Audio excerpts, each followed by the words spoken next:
আমি মহসিন সাহেবের একটি কথা আমি একটু প্রসঙ্গক্রমে তুলতে চাই। মহসিন সাহেব ওনার বক্তব্যে একটু আগে বলেছিলেন যে খুব সম্ভব বিদেশি কোনো জার্নালিস্টের সাথে বোধহয় কথা হচ্ছিল এবং তারা বলেছে আমার বক্তব্য বা আমাকে তারা পছন্দ করে না।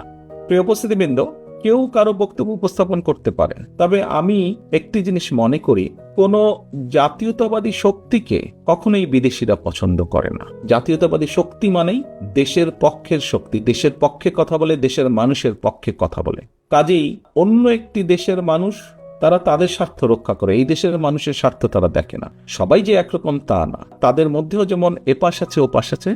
কাজে সামগ্রিকভাবে বলতে পারি জাতীয়তাবাদী শক্তিকে কখনোই বিদেশিরা পছন্দ করতে চায় না। এই বিষয়টি আমাদের মনে রাখতে হবে। যারা দেশের পক্ষে কথা বলে, যারা দেশের মানুষের পক্ষে কথা বলে, অধিকাংশ বিদেশিদের হয়তো তাদেরকে পছন্দ করার কোনো কারণ নেই। এই বিষয়টি আমাদেরকে মনে রাখতে হবে।